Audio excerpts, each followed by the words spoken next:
Welcome to Nursing School Explained. Today we'll talk about asthma. Asthma is a condition that can affect children and adults, but most likely in children, symptoms are going to be more severe given their differences in anatomy to the adult population. And we'll get into those differences a little bit deeper here in a moment. So let's look about at the pathophysiology first. So asthma, there are genetic and environmental factors that cause problems. Now, asthma is hereditary, and then it's also highly dependent on the environment that the patient lives in and grows up in. And what it does, it causes inflammation of the airways or lungs, which leads to increased airway responsiveness, meaning that the airways are kind of more excitable or at risk for going into bronchospasm. And that inflammation and edema causes secretions to accumulate. So let's look at this. This is the diameter of an airway. So normally we have the lining of the bronchial smooth muscle, and then we have the smooth muscle cells in here. And usually the airway diameter is a certain width. Now, when we have inflammation of these airways and the airway responsiveness, that means that there is less of a distance or of a lumen that's open here in the middle, because this inflammation causes the airway to swell. The bronchospasm occurs, which means that the bronchioles are now even more constricting, and this inflammation causes edema and swelling, like I already discussed, meaning now the lumen, the inside of the airway, is much more constricted, causing symptoms. Okay, so we'll talk about how this is typically treated and how the different asthma severities are treated depending on how bad this inflammation gets. Now, we talked about genetic and environmental factors being very important here, and triggers for asthma can be exercise. You've probably heard of exercise-induced asthma. That's typically in children, so they know that they're going to have a soccer game, for example, or they're going to be running around on the playground, and they're just gonna be proactive and then take a puff of the albuterol inhaler in order to prevent any exercise-induced asthma. Now, other triggers can be cold air, smoke. So when the parents are smoking or anybody in the house is smoking, that can be very bad for children with asthma. And then upper respiratory infections. Those are the most common trigger for hospitalizations in children especially, but also in the adult population. Stress can lead to asthma exacerbations. Allergens, and allergens is a big one. So typically if a patient has asthma, they might also have what's called the trifecta. So it's asthma, allergies, and eczema. So these are the ectopic conditions that a lot of times people have all three of those. So if you have somebody with eczema and allergies, you might want to think maybe they have asthma as well, or vice versa. Odors can trigger asthma attacks, as well as environmental pollutants. And environmental pollutants, unfortunately, that is highly effective in children, or affects children of lower socioeconomic status, because they tend to live in areas where there's more factories, where the air quality is not that good. There might be lead in the walls, or there might be other pollutants in the house that might be making their asthma worse. And for allergens, so that can be seasonal allergies, such as pollen, especially in the springtime when everything starts to bloom. Typically, these patients with asthma will have more severe symptoms in the springtime. It can also be allergies to pet dander, for example, or dust mites, and any of those very small things that we don't typically think about. Now, signs and symptoms of asthma. So it can be a dry cough, and then wheezing, and I put an asterisk here and an exclamation mark, because wheezing is the telltale sign of asthma. And depending on the severity of this airway inflammation and narrowing is the severity of the wheezing that we'll hear. Now I'll get right into this silent chest here. Again, I underlined this with exclamation marks. So if we really think about it, the more inflammation happens here, which means the more constricted the airway becomes, the less air travels through, and the more quiet the wheezing or the chest sounds will be. So if somebody comes in with asthma and they have some pretty significant audible wheezing that you don't even need a stethoscope to hear, and all of a sudden that audible wheezing stops, maybe even without any treatment given, that's a sign that now this edema has got worse, so there's more constriction, and now they're not moving any air at all. So silent chest in patients with asthma is a really, really bad sign. Don't mistake that for diminished lung sounds, because it could be a silent chest, and that means the airways are close to being closed altogether, and then the patient is basically at risk for respiratory failure. So wheezing and silent chest. Now a lot of times, because the airways are so constricted and that bronchospasm is occurring, the patient will be complaining of chest pain or tightness. That's a very common complaint as well. Of course, they'll be short of breath. Depending on the severity of their asthma attack and exacerbation, they might complain of restlessness, or they might be apprehensive and anxious. Of course, they are going to increase their respiratory rate because they're trying to move more air in because of this airway edema, and then orthopnea, so shortness of breath with exertion.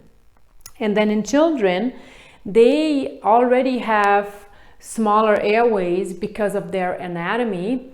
And that's just an anatomical fact. As children grow, their airways will stretch out, they'll get bigger, the anatomy of the larynx, the posterior pharynx, the epiglottis will change.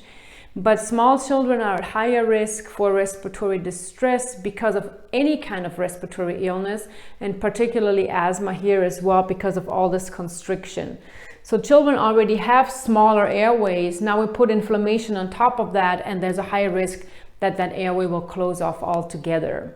And signs and symptoms of those in children are retractions, nasal flaring, use of accessory muscles.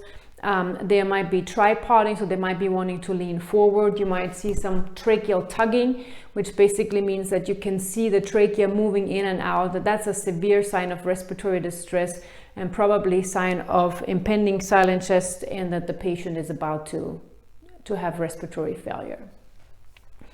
Now let's see the classifications here. So you will see in your textbooks and other literature that asthma typically gets classified into 4 different categories. And sometimes that can be a little bit difficult to understand, and I've tried to outline it here where we have the classifications, and then later when we talk about medications and treatments, so hopefully it'll be somewhat easy to understand. So first of all, step 1 is intermittent asthma. So that means the patient intermittently has symptoms. So that might be somebody who has exercise-induced asthma, and now it's springtime and everything is in bloom, and maybe they get a small respiratory infection, but because their airways are already hyper-responsive, that they now have an asthma exacerbation. But typically intermittent asthma means that they have symptoms intermittently where they don't really need anything to decrease the inflammation. They might just need to use their albuterol before they exercise, for example. And the different steps here are based on the patient is classified into the step category based on their symptom frequency. So are they having daily symptoms? Are they having symptoms twice a week? There are certain tables that the providers will follow. And then the use of their SABA, their short-acting beta-adrenergic agonist, which is basically the albuterol inhaler, the bronchodilator. Are they using it daily? Are they using it once a week, twice a week, depending on that? Also, ADL interference. So is the asthma interfering with their ability to go about their life, to go to school, to go to work, to go exercise, to do all these things that we like to do? And then the number of exacerbations. So has the patient been hospitalized for asthma before? Do they get hospitalized every spring? Because when they catch just a regular cold, their asthma really flares up and they require hospitalization, as well as nighttime symptoms. So that's particularly important in children because their symptom might be coughing, a dry cough, and maybe some chest tightness, but that child is not able to really communicate that.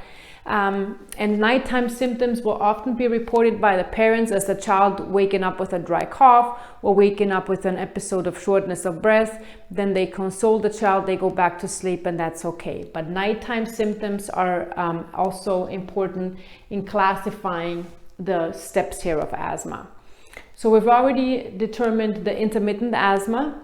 Then step 2 will be mild persistent asthma. So that is somebody who might have symptoms of this inflammation every day, but it doesn't really interfere with their ability to go about their ADLs. They can maybe participate in sports, but they might be more prone to these exacerbations. Now, step 3, moderate persistent. You can see every step the symptoms get a little bit more severe.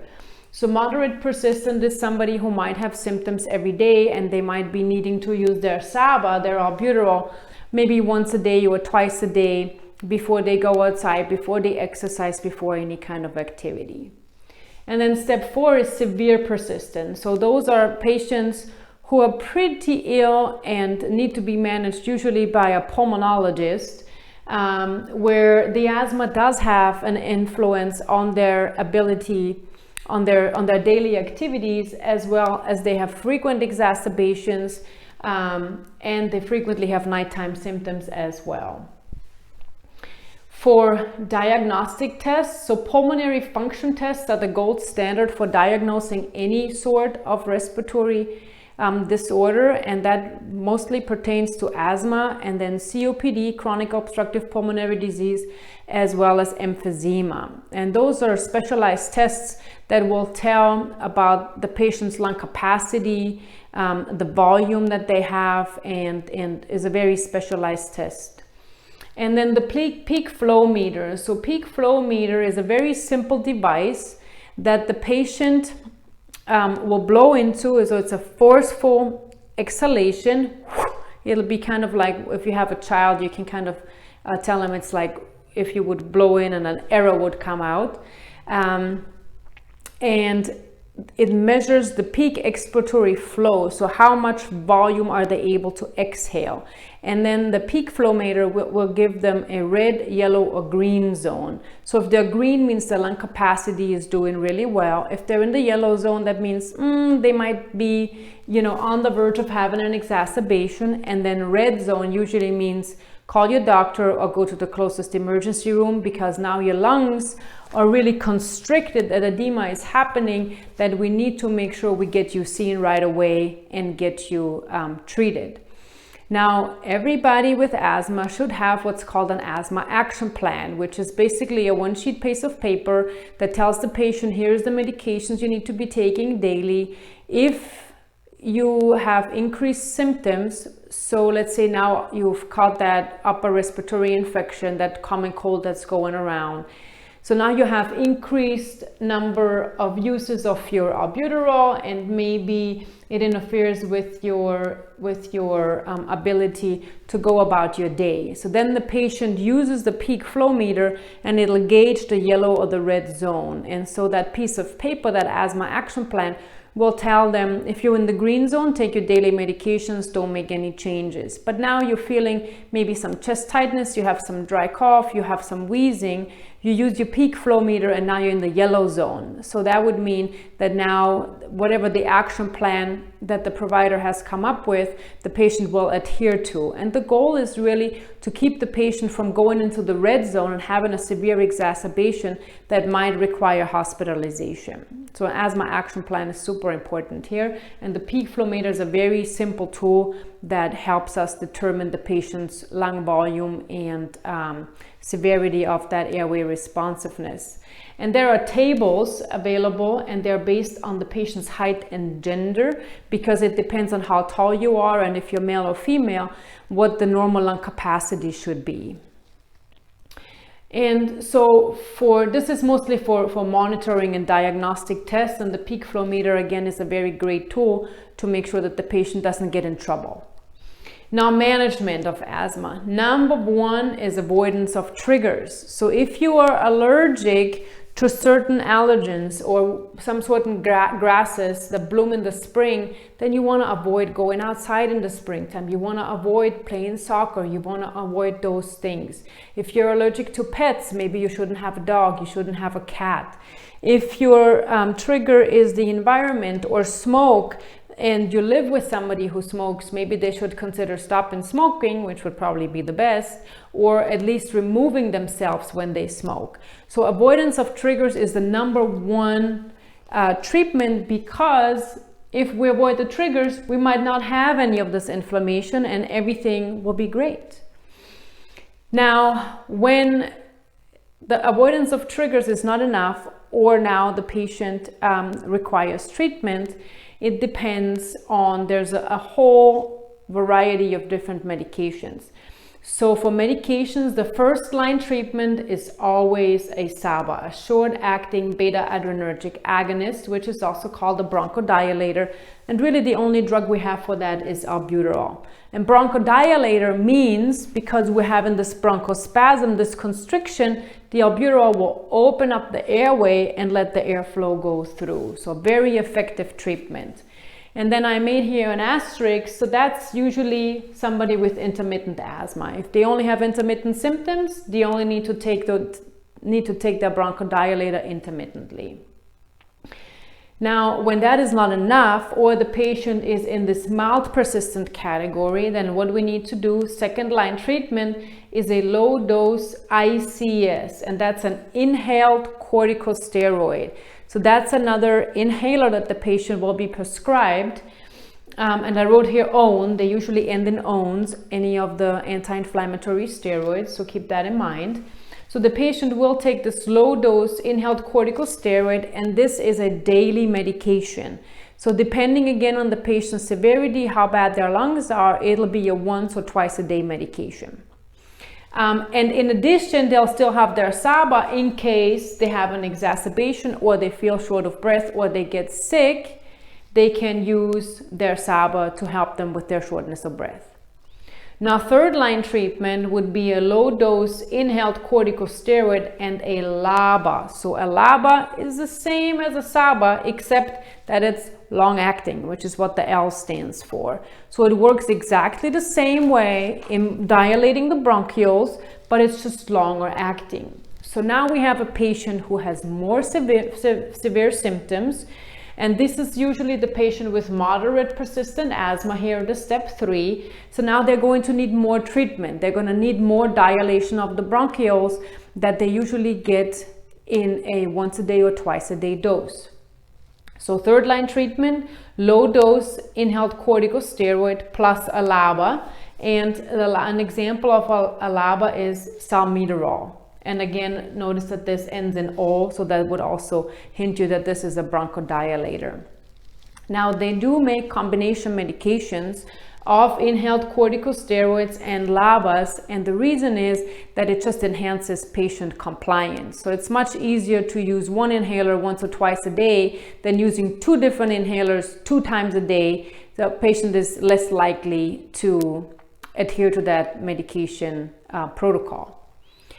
Now, if the patient has severe persistent asthma, so these are the patients that we talked about, they have frequent exacerbations, it interferes with their ability to perform their activities of daily living. So then what they'll do is they'll just go increase that inhaled corticosteroid use, and that will be a medium dose. Inhaled corticosteroids are also available in a high dose, so it'll be low, medium, and high dose. But it'll all depend on how the patient is doing. So typically they'll start them on a low dose, because we always want to start low and see how the patient's doing, reevaluate, and then see if we need to go a step higher. So fourth line, medium dose, so higher dose than the slow dose here, plus a LABA. And again, this can be the combined inhaler, like an Advair would be an example.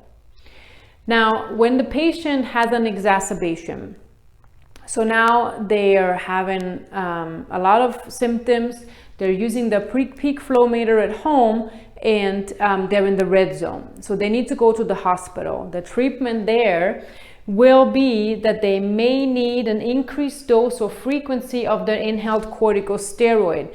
So maybe they'll call their provider and say, I am now having all these symptoms, I'm asthmatic, and I usually take a low dose inhaled corticosteroid and a LABA once a day. So their plan of action might be, instead of once a day, use it twice a day now.